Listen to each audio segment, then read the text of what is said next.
Good Thursday, everyone. This is meteorologist Dave Snyder at the National Weather Service with Alaska's statewide weather. Showers and thunderstorms have developed across a large part of the southern interior north of the Alaska Range and pushing into the Copper River Basin just south of some of the higher peaks of the Alaska Range. As we look westward across the middle and even lower parts of the Yukon Valley, showers and thunderstorms have developed there and are working westward toward Norton Sound. Low pressure sitting across the Chukchi Sea at 1,008 millibars, and southwesterlies are blowing just offshore. We're still watching for the potential of ice to move closer to the coastline between Barrow and Wainwright as that begins tonight with a cold front's approach.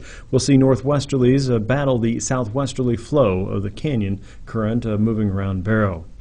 Tonight's forecast brings that frontal boundary closer to the coast. Around Cape Lisburne and Point Lay, we'll see the front approach with rain and drizzle, as well as areas of poor visibility expected through tonight and into early tomorrow morning. Low pressure will set up across the Gulf of Vanadier, 1,017 millibars, running into a ridge of high pressure north of the Aleutians and north of Kiska and Adak at 1,027 millibars. Low pressure across the eastern chain is expected to hold at 1,017 millibars there, sitting very close to the eastern part of the chain around Dutch Harbor and Unalaska and the Alaska Peninsula. That'll keep a southerly flow moving through most of the area and keep the region unsettled with showers and poor visibility from time to time. Bristol Bay is looking at showers as we head into Friday, and another round of rain and thunderstorms is expected for parts of the central and eastern interior and down into the Copper River Basin once again. Meanwhile, the northern cold front should drop into more parts of the North Slope and start to cross the Brooks Range as we get into the late afternoon.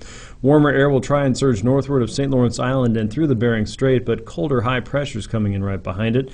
That should weaken somewhat, but it will set up another surge of west and northwesterly winds moving across the Chukchi coast as we head into Saturday afternoon. And once again, that will have to be watched for the potential for ice to close in closer to the coast. The main threats right now for areas from Wainwright to Barrow would be coastal erosion.